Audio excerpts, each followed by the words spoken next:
जंतु में क्या पढ़ना है आज हम लोग को? श्वसन, ठीक है ना। जंतु में पहली का जो बात आएगा आपके पास, मान लीजिए जैसे कि आप अमीबा पैरामीशियम समझते हो। अमीबा है, पिछली का क्लास में हमने पढ़ा था ना, अमीबा या पैरामीशियम, ठीक है। इसमें किसके द्वारा क्या होता है ना, ऑक्सीजन का शोषण किसके द्वारा होता है ना। यहाँ पर कोशिका झिल्ली में विसरण के द्वारा होता है। किसके द्वारा? कोशिका झिल्ली में पैरामीशियम, ये पूछता है 1 नंबरिया में, ठीक है ना। अमीबा और पैरामीशियम में, अमीबा और पैरामीशियम में है ना, शोषण की क्रिया किसके द्वारा पूर्ण होती है? तो कहिएगा कोशिका झिल्ली में, किसमें? कोशिका झिल्ली में है ना, विसरण प्रक्रिया द्वारा। किस प्रक्रिया द्वारा? विसरण प्रक्रिया द्वारा क्या होता है? शोषण इसमें पूरा होता है। किसमें? अमीबा और पैरामीशियम में। अमीबा और पैरामीशियम, अमीबा और पैरामीशियम, अमीबा और पैरामीशियम। कोई दिक्कत? चलिए आगे हम लोग समझेंगे। शोषण जो होता है ना, शोषण जंतुओं में, जंतुओं में 3 तरह से होता है। कै तरह से? 3 प्रकार से होता है। कै तरह से शोषण होता है? बोलिए जल्दी। 3 तरह से। आपने सुना होगा श्वास नली या ट्रैकिया। क्या सुना होगा? श्वास नली या ट्रैकिया। 2 में होता है गिल्स, 3 में होता है फेफड़ा। 3 में क्या होता है? फेफड़ा है। तो हमनी ऐसा आदमी में कैथी के द्वारा होता है? फेफड़ा के द्वारा। शोषण में कैथी के द्वारा? फेफड़ा के द्वारा। हमनी में 20, जैसे कि हम पहले समझो, नहीं के समझो, ठीक है। शोषण कई प्रकार से? 3 तरह से। तो एक में होता है श्वास नली। क्या होता है? श्वास नली या ट्रैकिया, या ट्रैकिया। कोई दिक्कत? 2 में हम लोग जानेंगे कथी? गिल्स। क्या होता है? गिल्स, है ना। 3 में होता है फेफड़ा। क्या होता है बुआ? कोई दिक्कत नहीं ना? है कोई दिक्कत नहीं के नू? तो बढ़िया समझो। अब मान लो कि आपके पास रख दिया जाए अमीबा। अमीबा में शोषण किसके द्वारा? बता बोलो। अरे हृदय कोशिका झिल्ली में किसके द्वारा होता है? विसरण के द्वारा। विसरण मतलब होता है फैल जाना। क्या होता है? फैल जाना। कोई दिक्कत नहीं ना? आगे सुनिए। अब शोषण जंतुओं में कितने तरह से होता है? 3 तरह से। कै तरह से? 3 तरह से। तो 3 को कौन कौन है? श्वास नली या ट्रैकिया। 2 में क्या बोलेगा? गिल्स। 3 में क्या बोलेगा? फेफड़ा। ठीक है, इतना बात आपको पता चल गया। सुनिए अब यहाँ पर हम लिखते हैं कि मान लीजिए कि ट्रैकिया में किसके थे? टीडा, हाइड्रा, उडा। आप समझते हो? टीडा टीडा समझते हो? अरे टीडा ना समझे? ऐसी फतेंगी देख ले बड़ा सा। फतेंगी, फतेंगिया के कह देला टीडा। ठीक है, फतेंगी खाने होता है टीडा। देखो नहीं, आप फोटो बनैले होगा। रुक जाओ, अरे काटिए, कीट लिखल है दे। यहाँ देखो ट्रैकिया तो नहीं, पीठिया पहले बनल है संरचना। तो इसके द्वारा ही क्या होता है? इसमें शोषण की प्रक्रिया पूरी होती है। तो बताओ टीडा हो गया। क्या हो गया बुआ? टीडा। तिलचाटा देख ले है सब? तिलचाटा उल्टा देख ले ना। तो यहाँ पर श्वास नली या ट्रैकिया द्वारा किसमें आप बोलोगे टीडा।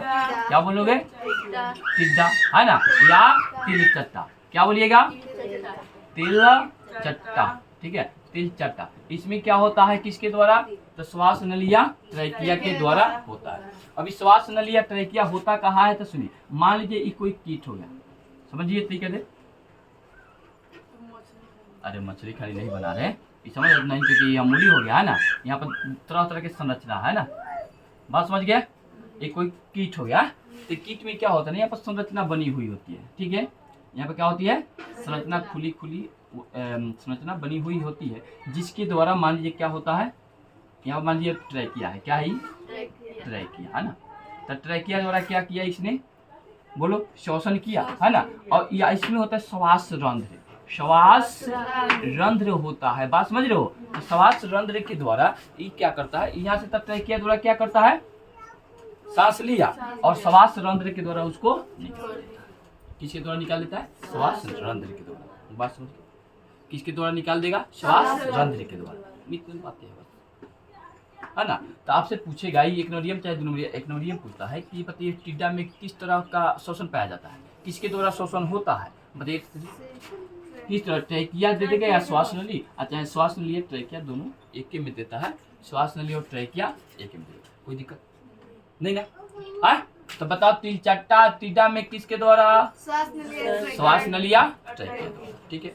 अब एक पिठिया पर हेपर बनल जो बा हेने करी आगिल का, देखो ना यहाँ लिखा होगा, देखो आगिल का बना है यहाँ पर गोड़वा के हेने करी, ठीक है, कथी बोल रहा है ट्रैकिया। अब पीछे बनल है श्वास रंध्र, यहाँ पर क्या बनल है श्वास रंध्र, बात समझ रहे हो। तो श्वास रंध्र के द्वारा जो श्वसन इसने किया है उसको क्या कर देता है, छोड़ देता है, क्या करता है CO2 छोड़ देगा, O2 यहाँ से ले लेगा, बात समझ लो, कोई दिक्कत नहीं ना। आप समझो आगे समझो। अब यहाँ पर होता है गिल्स, गिल्स के द्वारा किस में होता है बताइए जरा, इस सबसे ज्यादा जलीय जीव, आप बोलिएगा ऐसे नहीं, जलीय जीव में कथी होता है बताइए, गिल्स के द्वारा अक्सर ज्यादातर गिल्स के द्वारा कथी होता है वहाँ पर श्वसन होता है, समझिए। यहाँ पर हम लोग सांप को न जलीय होता है न स्थलीय, क्या कि सांप कहीं भी रह लेता है, सांप भी रहता है। बेंग समझते हो, बेंगड़ा मेढक, तो वो त्वचा के द्वारा भी ले सकता है, त्वचा होता है ना उसका त्वचा, उसके द्वारा वो क्या करता है सांस को खींच लेता है अंदर। तो यहाँ पर क्या होता है ना, आप समझते हो पनिया के नीचे मछलियाँ के सांस ले लेती है, मछलियाँ कैसे सांस ले लेती है, बस समझ लो। यहाँ पर क्या ले ध्यान दो। अब बताओ कोई चीज आपके पास है, मान लो हमारे पास यहाँ पर पानी है, क्या है पानी, अब पानी में हम कुछ नहीं करते, एक थोड़ा सा रंग डाल देते हैं, थोड़ा सा रंग डालते हैं, रंग तो हमारे पास बहुत है, रंग मतलब वायु तो हमारे पास बहुत है, हवा बहुत है, लेकिन हम क्या करते थोड़ा सा डाल देते, तो क्या ये रंग नहीं मिलेगा इसमें, तो इसको विसरण बोलते हैं, क्या बोलते हैं, क्या बोलते हैं विसरण। तो विसरण प्रक्रिया द्वारा क्या होती है, जल में घुलित होती है क्या, O2 क्या होती है, जल में घुलित होती है, और उसको क्या करता है जलीय जीव, क्या करता है सब अपने गिल्स के माध्यम से श्वसन प्रक्रिया पूरी करता है, कोई दिक्कत नहीं ना। तो यहाँ पर मान लीजिए कि एक मछली बनाते हैं हम, थोड़ा देर पहले 1 मिनट क्या कीजिएगा, पहले एकरा उतार लीजिए, एकरा के तनी उतार लीजिए, उसके बाद हम बताते हैं जल्दी। चलिए ऊपर देखिए, बकरी बना देला सब, गजब आदमी है।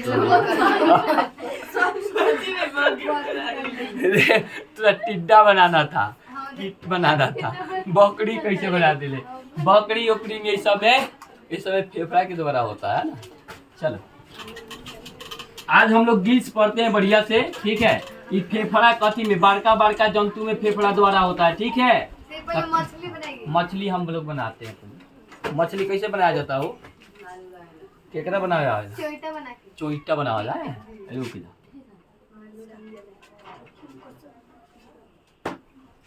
यो मछली है नु पीछे करे ना, फिर वहां वो महले जाके नीचे महले ज्यादा बड़का हो ना सर, जब फिर मुझे मैं काट ली नीचे मैं सफा हैंगा ना सर जी, माने हेंग बाटे नु, हेंग ऊपर मैं करके फिर हेंग लिया के हेंग कर हेंग पूछो ना रहला। हां ये तो बात बहुत तरीके से सही, ठीक है। मान लो मछली हो गया, ठीक है दिला, बात समझ रहे हो, क्या हो गया मछली खाई दे, यहाँ समझो, ठीक है दिला। ये हो गया इसका गिल्स, क्या हो गया गिल्स दुगो होता है, गिल्स क्या होता है हमें दुगो। यहाँ पर मान लो ये मुहा हो गया, एक कथी हो गया मुंह हो गया, ठीक। तो यहाँ पर ये जल लेता है, क्या लेता है जल, यहाँ मछली हो गया, मछली जल लेता है, ये हो गया गलफड़ा, हम लोग बोलते हैं, कथी बोलते हैं गलफड़ा। एक है गिल्स बोला जाता है, क्या बोलता है गिल्स, है ना। इस पट्टी को गिल्स पट्टिका बोलते हैं, क्या बोलते हैं गिल्स पट्टिका, क्या बोलते हैं गिल्स पट्टिका बोलते हैं, ठीक है, कोनो दिक्कत। उसके बाद ये दोनों अंदर जो एक कोष्ठक बनता है, कोष्ठक अंदर कोठी खानी जब उनार के हमन ये थे उ ललका निकाले नहीं सन, हैं निकाले नहीं सन, निकाले लसन तो नहीं काम हुआ तो समझ। तो यहाँ से अंदरवा तो गिल कोष्ठक कहलाता है, क्या कहलाता है गिल कोष्ठक, याद रखना क्या कहते हैं उसको, गिल कोष्ठक कहते हैं, ठीक है। तो यहाँ पर बात आप समझिएगा, बढ़िया से समझिएगा, आपको समझ में आ जाएगा। ये कोई मछली हो गया, मछली में तो श्वसन किसके द्वारा होता है गिल्स के द्वारा, किसके द्वारा गिल्स के द्वारा, बात समझिए।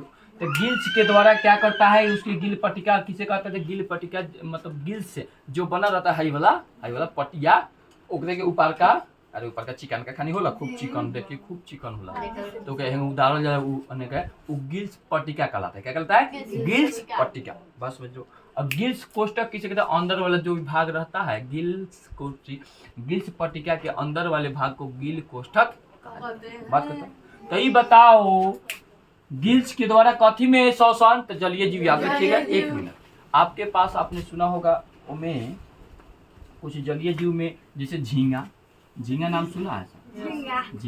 झींगा कोई मछली ना है, झींगा भले लोग बड़ी चाव से खाता है, लेकिन झींगा मछली ना, वो कीड़ा है, जल में रहने वाला एक तरह का कीड़ा। तो वहाँ पर क्या होता है, उसमें क्या होता है बोलो जल्दी, उसमें भी गिल्स के द्वारा ही क्या होता है, श्वसन होता है। थोड़ा देर यहाँ पर समझ जाओ, आपको समझ में आ जाएगा। झींगा सीप क्या होता है, सीप क्या होता है, हम पहली बार सुन रहे हैं।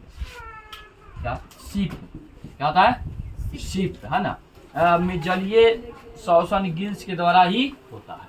ठीक है, जलीय जीव में क्या होता है, गिल्स के द्वारा ही होता है। यहाँ पर आप समझिएगा जलीय श्वसन किसे कहते हैं, जलीय क्वेश्चन बन गया आपका, जलीय श्वसन किसे कहते हैं, है ना। तो बताओ जलीय जीव के द्वारा जलीय जीव में गिल्स के द्वारा श्वसन, जो श्वसन होता है, श्वसन प्रक्रिया होता है, उसे क्या कहेंगे, जलीय श्वसन। कोई दिक्कत नहीं है। जलीय श्वसन किसे कहते हैं, तो जब जलीय जीव में श्वसन प्रक्रिया किसके द्वारा हो, गिल्स के द्वारा हो, तो उसके क्या कहेंगे, जलीय जीव श्वसन कहते हैं। कोई दिक्कत नहीं यहाँ तक है। तो जलीय जीव में किसके द्वारा बताओ जल्दी, गिल्स के द्वारा। किसके द्वारा, गिल्स के द्वारा। हम लोग कल पढ़ेंगे फेफड़ा में और मनुष्य का कथी बोलते होगा, श्वसन तंत्र। कल उसका बारी है, आज ही पूरा लिख, बात खत्म हो गया, यही तक आते रहने दीजिए। ठीक है।